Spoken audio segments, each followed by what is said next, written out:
السلام علیکم دوستو، ایک وقت تھا کہ جب منگول کے وحشی درندوں نے پوری دنیا میں قتل و غارت کا بازار گرم کر رکھا تھا۔ یہ بھیڑیے جس گاؤں یا جس بستی سے بھی گزرتے اس کو نیست و نابود کر دیتے۔ چنگیز خان کی موت کے بعد اس کے پوتے ہلاکو خان نے بھی اس ظلم کی روایت کو جاری رکھا۔ 1257 میں ہلاکو خان نے بغداد شہر کی اینٹ سے اینٹ بجا دی۔ لاکھوں بے گناہ انسانوں کو قتل کر دیا گیا، بچوں اور عورتوں کو غلام بنا دیا گیا۔ مسلمانوں کے اس علم و فنون کے باپ کو بری طرح رون دیا گیا۔ مسلمانوں کے خلیفہ مستعصم باللہ کو بھی قتل کر دیا گیا۔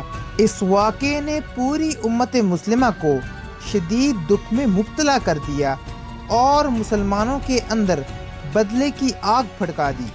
اب مصر کی مملوک سلطنت مسلمانوں کی آخری امید تھی، کیونکہ منگولوں نے خوارزم سلطنت اور سلجوقی سلطنت کو بھی تباہ کر دیا تھا۔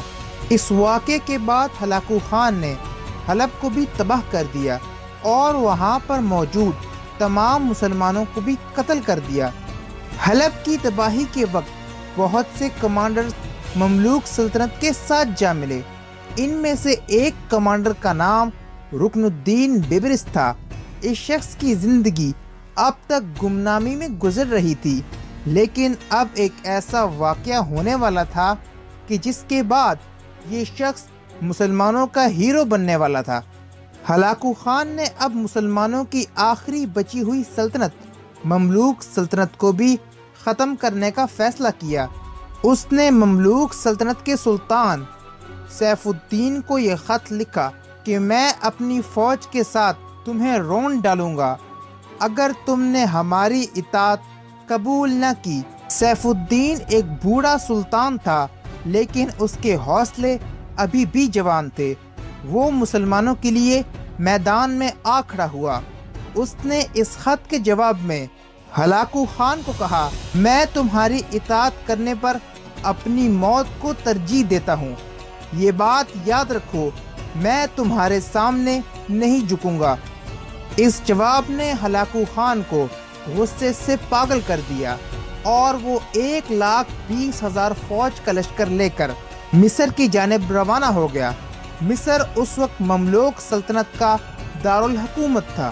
جب ہلاکو خان مصر کی طرف بڑھ رہا تھا تو اس کو اطلاع ملی کہ منگولوں کا خاقان اعظم مونکے خان مر چکا ہے اور اس کے دونوں بھائی کبلائی خان اور اریک بوک کے درمیان خاقان بننے کی جنگ شروع ہو گئی ہے۔ دونوں بھائیوں کے بیچ معاملات کو طے کرنے کے لیے ہلاکو خان واپس آذر بھائی جان چلا گیا، لیکن وہ اپنے ایک بہترین کمانڈر کید بوکا کی سربراہی میں 20,000 کی فوج چھوڑ کر گیا۔ مملوکوں نے سمجھداری دکھائی اور خود پہلے حملہ کرنے کا سوچا۔ رکن الدین بیبرس منگولوں کی ساری چالیں سمجھتا تھا، اس لیے اس نے سلطان سیف الدین سے درخواست کی کہ وہ جنگ کی پلاننگ خود کرنا چاہتا ہے۔ سلطان سیف الدین نے رکن الدین بیبرس کو جنگ کی پلاننگ کرنے کا حکم دے دیا۔ 3 ستمبر 1260 کو دونوں فوجیں عین جالوت کے مقام پر آمنے سامنے آئی۔ یہ جنگ مسلمانوں کی بقا کی جنگ تھی۔ اگر مسلمان یہ جنگ ہار جاتے تو اس کا مطلب تھا کہ مسلمان بہت بڑی تباہی سے دوچار ہونے والے ہیں، کیونکہ اس کے بعد کوئی بھی مسلم سلطنت نہیں بچی تھی جو کہ منگولوں کو ان کے ظلم سے روکتی۔ رکن الدین بیبرس نے خود فوج کو لیڈ کیا۔ اس نے اپنی فوج کا ایک بہت بڑا حصہ قریب کے پہاڑی سلسلوں میں چھپا دیا اور خود قلیل فوج کے ساتھ اریک بوک کے سامنے میدان جنگ میں آیا۔ گھنٹوں تک مملوک سپاہی اپنے گھوڑے ادھر ادھر دوڑاتے رہے۔ جب انہوں نے دیکھا کہ منگول تھک گئے ہیں تو رکن الدین بیبرس نے بھاگنے کی اداکاری کی۔ مملوکوں کو بھاگتا دیکھ کر منگول فوج نے ان کا تعاقب شروع کر دیا۔ جیسے ہی منگول فوج پہاڑیوں کے درمیان پہنچی تو وہاں پر موجود مملوک فوج نے ان کو گھیر لیا۔ اب منگول چاروں طرف سے گھیرے جا چکے تھے۔ منگول گھیرے میں آنے کے باوجود بھی جم کر لڑے۔ قریب تھا کہ منگول یہ جنگ جیت جائیں گے، لیکن سلطان سیف الدین نے اپنے سپاہیوں کو للکارتے ہوئے کہا، اسلام کی خاطر آگے بڑھو۔ یہ بات سن کر سپاہیوں کے اندر جوش و ولولہ پیدا ہوا اور انہوں نے منگولوں کو نیست و نابود کر دیا۔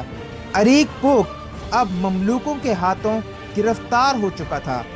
اس نے مملوکوں کو کہا کہ ہلاکو خان میرا بدلہ لے گا، لیکن پھر تاریخ نے دیکھا کہ منگولوں کی یہ شکست ان کے لیے بہت بڑی بے عزتی کا باعث بنی، کیونکہ اس شکست سے ان کے سپر پاور ہونے کا سٹیٹس بھی چھن گیا۔ جب ہلاکو خان کو عین جالوت کے مقام پر شکست کی خبر ملی تو وہ غصے سے گول اٹھا، لیکن وہ کچھ نہیں کر سکا۔ رکن الدین بیبرس کی سمجھداری اور بہادری کی وجہ سے مسلمانوں نے منگولوں کو شکست دے دی تھی۔ پوری دنیا نے مسلمانوں کی طاقت کو تسلیم کیا۔ یہ شکست کیا ہوئی کہ منگولوں کی تاریخ ہی بدل گئی۔ پھر اگلے 80 سال کے اندر اندر پوری منگول سلطنت ختم ہو گئی۔ تو دوستو یہ بات یاد رکھیں کہ جب بھی کوئی شخص اسلام کی خاطر جہاد کرتا ہے تو اللہ رب العزت اس کو ضرور فتح عطا فرماتے ہیں، کیونکہ مملوک سلطنت اس وقت مسلمانوں کی سب سے کمزور سلطنت تھی، لیکن اس نے اس وقت دنیا کی سب سے بڑی سپر پاور منگول کو شکست دے کر یہ بات ثابت کی کہ اگر آپ کے حوصلے پرعزم ہیں تو آپ کو کوئی شکست نہیں دے سکتا۔ دوستو میں امید کرتا ہوں کہ آپ کو یہ ویڈیو پسند آئی ہوگی۔ اس ویڈیو کو لائک کریں، شیئر کریں، چینل کو سبسکرائب کریں۔ ملتا ہوں آپ سے نیکسٹ ویڈیو میں، تب تک کے لیے اللہ حافظ۔